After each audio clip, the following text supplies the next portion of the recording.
शिक्षक एवं छात्राएं, मैं आराध्या श्रीवास्तव क्लास 10वीं गणेश प्रसाद उच्चतर माध्यमिक विद्यालय की छात्रा हूँ और मैं आज अम्ल एवं भस्म के बारे में चर्चा करूँगी। मेरा पहला टॉपिक अम्ल एवं भस्म है। अम्ल उसे कहते हैं जो स्वाद में खट्टे होते हैं, जो धातु के साथ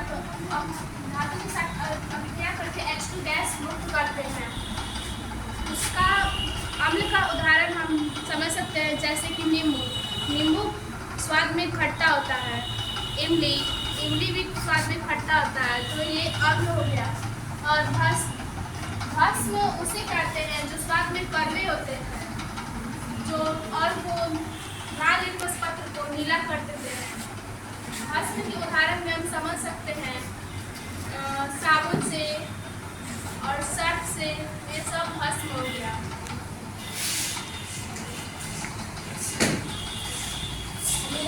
आदरणीय शिक्षक, मेरा नाम किशोर कुमारी है। मैं +2 गणेश प्रसाद उच्चतर माध्यमिक विद्यालय की छात्रा हूँ और मैं आज यहाँ पे अम्ल एवं भस्म के गुण को बताने जा रही हूँ। सबसे पहले हम ये जानेंगे कि अम्ल और भस्म क्या होते हैं। इसको जानना हमारे लिए बहुत जरूरी है। अम्ल वो है जो स्वाद में कड़वे होते हैं, जो जिन्हें चखने पर हमें खट्टापन का महसूस होता है। और इसके अतिरिक्त अम्ल वो है जो स्वाद में खट्टे होते हैं और इसके अतिरिक्त भस्म वो है जो स्वाद में कड़वे होते हैं। अब हम ये जानने की कोशिश करेंगे कि अम्ल और भस्म के गुण क्या होते हैं। सबसे पहले अम्ल के गुण को हम जानेंगे। अम्ल का गुण ये होता है कि वो अगर उसको आपको चेक करना है ये अम्ल है या नहीं, तो सबसे पहले हम इसके लिए लिटमस पेपर का यूज करते हैं। जैसे अगर अम्ल होगा तो अगर हम उसको लिटमस पेपर में डालेंगे तो वो उसके अम्ल के रंग को चेंज कर देगा, ठीक है। जैसे नीले लिटमस पत्र को वो लाल कर देगा। इसके अतिरिक्त यदि भस्म के गुण को हम जानते हैं तो भस्म है तो उसको हम अम्ल में घुसाते हैं, मतलब डालते हैं, तो उसके रंग को वो लाल कर देता है, ठीक है। इसके अतिरिक्त कुछ विषैले अम्ल होते हैं, जैसे कि बैक्टीरिक अम्ल जिन्हें हम सल्फ्यूरिक अम्ल या H2SO4 के नाम से भी जानते हैं। इसके अतिरिक्त फिनॉल होते हैं, C6H12 और O-साइक्लिन होते हैं। तो अम्ल और भस्म के गुण के अतिरिक्त हमें और कुछ जानना चाहिए। अम्ल जल के साथ अभिक्रिया करके लवण एवं अम्ल भस्म के साथ अभिक्रिया करके लवण तथा जल बनाते हैं। इसके अतिरिक्त अम्ल धातु से अभिक्रिया करके हाइड्रोजन गैस मुक्त करते हैं। आदरणीय शिक्षक एवं शिक्षकगण, मैं सरिता कुमारी क्लास 10th की छात्रा हूँ। मैं आर्हेनियम के द्वारा अम्ल और भस्म के परिभाषा बताऊंगी। आर्हेनियम के द्वारा अम्ल वह पदार्थ है जो जल में घुलकर हाइड्रोजन आयन देता है, जैसे हाइड्रोक्लोरिक अम्ल, सल्फ्यूरिक अम्ल। और भस्म वह पदार्थ है जो जल में घुलकर हाइड्रो ऑक्साइड आयन देता है, जैसे पोटेशियम हाइड्रोक्साइड, सोडियम हाइड्रोक्साइड।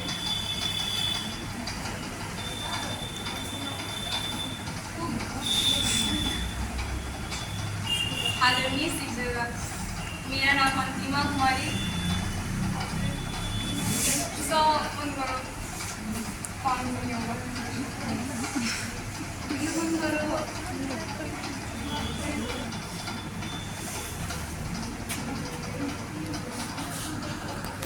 तुम लोगों ने तीनों को सुना। कोई सवाल है किसी का? इनसे किसी का सवाल है? किसी का सवाल है इन लोगों से? कोई सवाल नहीं। इमली और नींबू में कौन सा अम्ल पाया जाता है? इमली में टार्ट्रिक अम्ल पाया जाता है और नींबू में एसिटिक अम्ल। इसमें उसको क्या बोल रही हो? हाँ, वो तो ठीक है। नींबू में साइट्रिक अम्ल। हाँ, ठीक है ना। हाँ, गुड। और कोई? हाँ, बताओ। जैसे मेरे फ्रेंड ने बताया यहाँ पे आर्हेनियम द्वारा अम्ल एवं भस्म की परिभाषा, तो इन्होंने डिफाइन नहीं किया कैसे बताना है, तो हम यहाँ पे अपने दोस्तों को बताना चाहते हैं। सबसे पहले हम ये जान जाए आर्हेनियस द्वारा अम्ल एवं भस्म की परिभाषा क्या होता है। सबसे पहले उन्होंने ये परिभाषा दिया कि अम्ल वे पदार्थ हैं जो जल में घुलकर हमें H धनायन प्रदान करते हैं। यानी इसके लिए हम एक उदाहरण को लेंगे, जैसे हम हाइड्रोक्लोरिक अम्ल को ले रहे हैं, तो अगर हम लोग उसे जल में घुलाते हैं तो हम उसको घुलाने पर H धनायन मिलता है और Cl ऋणायन प्राप्त होता है। ठीक है, इसके अतिरिक्त यदि हम नाइट्रिक अम्ल को लेते हैं तो उसको भी हम घुलाएंगे जल में तो हमें H धनायन और NO3 ऋणायन प्राप्त होगा। इसके अतिरिक्त हम लोग जानेंगे भस्म की परिभाषा आर्हेनियस ने क्या दिया। वे पदार्थ जो जल में घुलकर हमें OH ऋणायन प्रदान करते हैं। ठीक है, तो इसके लिए भी हमने उदाहरण में यहाँ पे प्रारूप किया है कि सोडियम हाइड्रोक्साइड, यदि इसको हम लोग जल में घुलाएंगे तो हमें सोडियम को जल में घुलाने पर सोडियम हाइड्रोक्साइड का Na धनायन प्राप्त होता है और OH ऋणायन प्राप्त होता है। इसके अतिरिक्त पोटेशियम हाइड्रोक्साइड को भी जल में घुलाने पर हमें K धनायन और OH ऋणायन प्राप्त होता है। इसके अतिरिक्त आप कुछ पूछना चाहते तो हम बता सकते हैं। इसके लिए एक ताली बजा दो, बहुत अच्छा इसे डिफाइन कर। और कोई सवाल है आपका इस संबंध में? कोई और सवाल?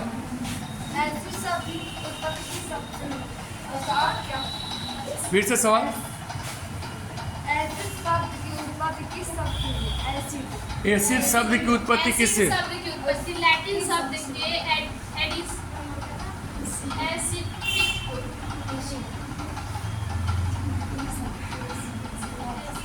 इसका अर्थ खट्टा होता है, आपको पता है, लेकिन एडियस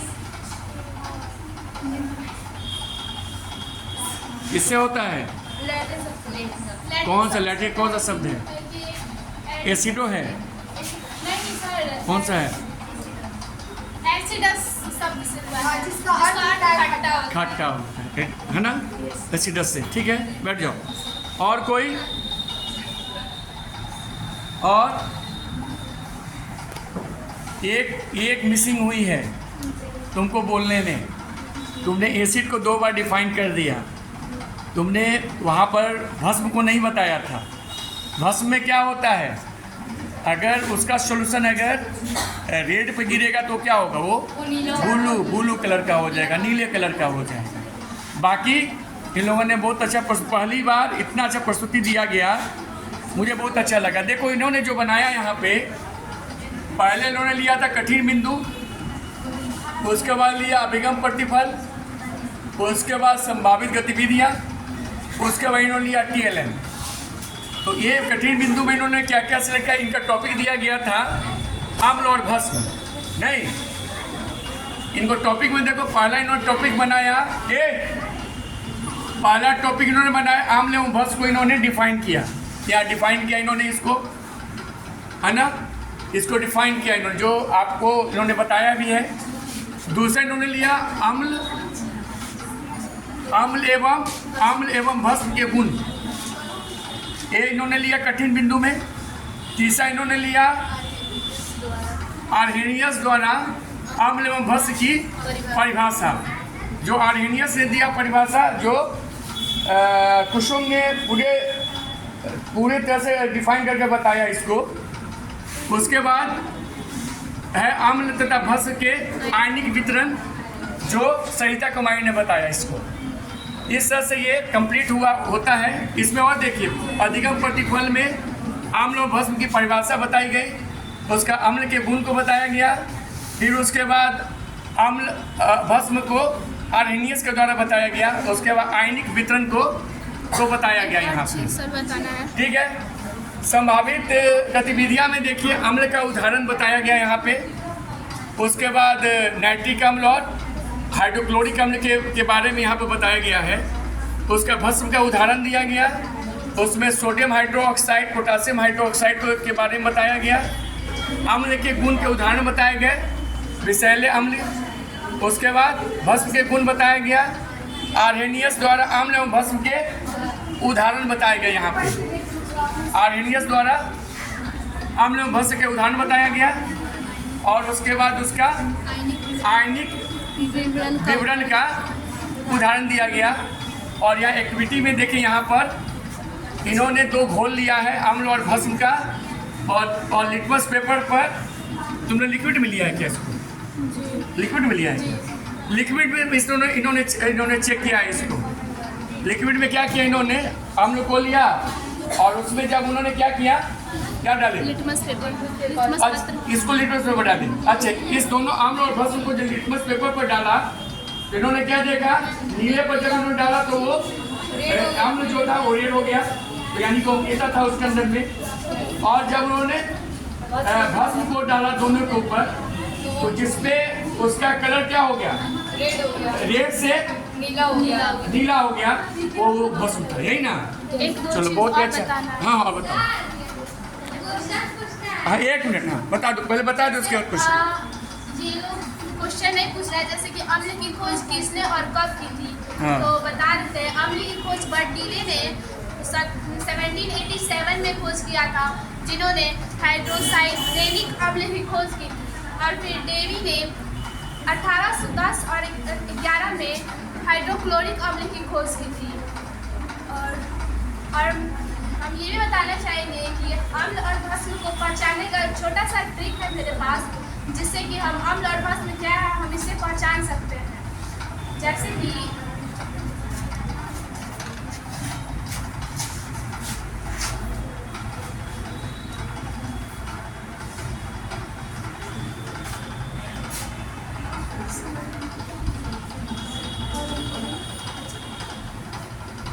H2SO4 ठीक है।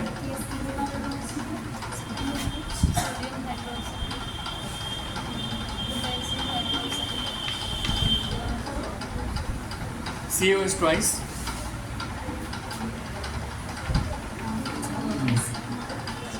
तो हम देखेंगे कि जो भी अम्ल होता है उसके शुरुआत में H लगा होता है, यानी कि हाइड्रोजन अम्ल के पहले लगा हुआ होता है।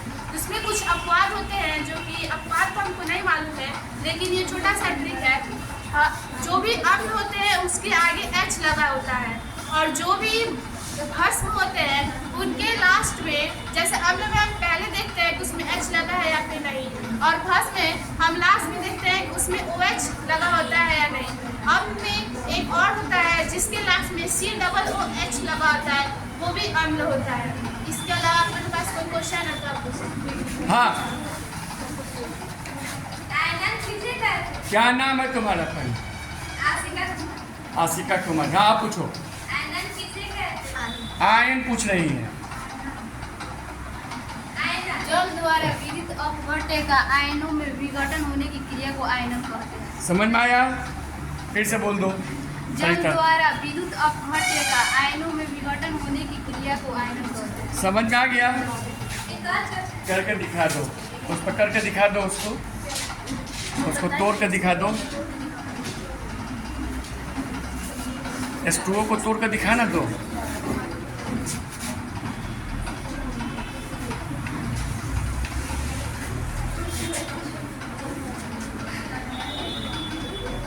हाँ ऊपर प्लस होगा। हाँ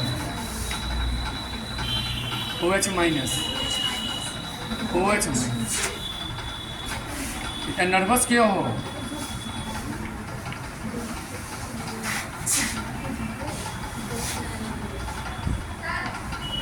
एक मिनट।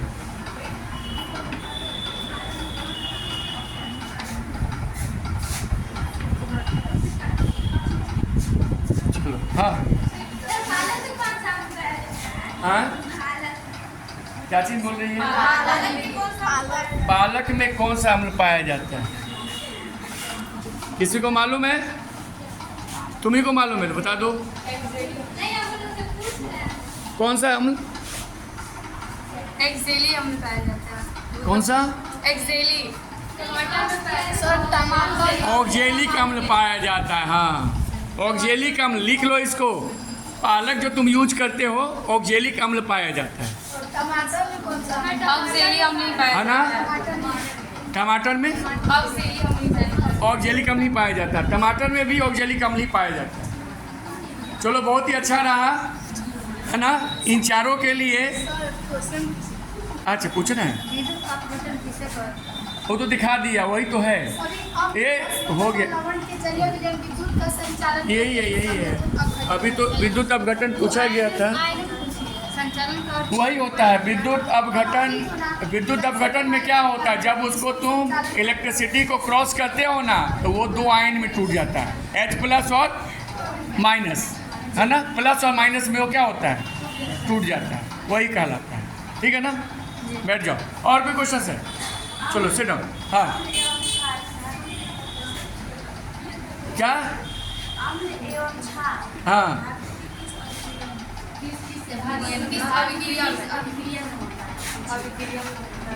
अम्ल एवं क्षार धातु के वो बताइए ना, लॉन्ड था हाइड्रोजन में और फिर होगा क्षार, तो लॉन्ड एवं जल में टूटेगा वो। तुम अम्ल एवं धातु किस अभिक्रिया में आएगा, वो हाइड्रोजन और लॉन्ड बताइए। इसमें अभिक्रिया करेंगे ना तो वो लवण और जल बनाएंगे। उसके दोनों का वो बता दो ना। एसिड और बेस में क्या होता है, टूटता है तो क्या होगा, क्या? NaOH है हाँ, और इसमें तुम अम्ल के साथ अभिक्रिया कराओगी तो लवण और जल और जल मिलेगा, जल यही ना पूछ रही है ना। हाँ ठीक है, हाँ चलो बैठ जाओ। और कोई? हाँ, कौन सा? क्या बोलिए? लवन इन लोगों का टॉपिक नहीं है, लवन वाले में लवन वाले से पूछना, ठीक है ना। इनका टॉपिक तुमको दो ही में पूछना है, अम्ल और भस्म में। हाँ, ऊपर लिखवा बताया नहीं तुमको, दो ही का हो रहा है, देख रहे हो ना। अम्ल एवं भस्म ही पूछा गया है। अगली बार से तुम लोग उसको मार्कर से लिखोगे, मार्कर हम दिलवाएंगे तुम लोग। अम्ल एवं भस्म इनको मिला था। हाँ पूछो जल्दी से, किसको पूछे, क्या पूछे बता दो। सूचक उसे कहते हैं जो किसी भी वस्तु में पदार्थ में वो बताता है कि उस पदार्थ में अम्ल है या फिर भस्म है। उसमें सूचक का मतलब होता है उसमें कितना परसेंटेज कौन क्या है, ये बतलाता है सूचक। भस्म में कितना, ये बतलाता है। सूचक का काम यही होता है, समझ गए ना। हाँ बैठ जाओ ना, ठीक है, तुमने अच्छा बताया, सही बताया। और कुछ हो गया, हो गया ना, ठीक है। मेरा आज बच्चों ने अम्ल और भस्म पर अपनी प्रक्रियाएं दी। क्लास कैसा लगा आप लोगों को? अच्छा लगा ना। और आगे अगला जो क्लास है अनीशा का है। तुम्हारा क्या टॉपिक है अनीशा? हम लोग के कोर्स से कुछ रिलेटेड टॉपिक मिला है, जैसे धातु कार्बोनेट और बाइकार्बोनेट के साथ अभिक्रिया करते हैं। तो कल अगले टॉपिक में हम लोग अनीशा से मिलेंगे, उनके टीम से मिलेंगे। ये क्लास आपको अच्छा लगा? और लास्ट में जब सभी को कंक्लूड जब होगा तो लास्ट में फिर ये क्लास हम फाइनल करेंगे। धन्यवाद।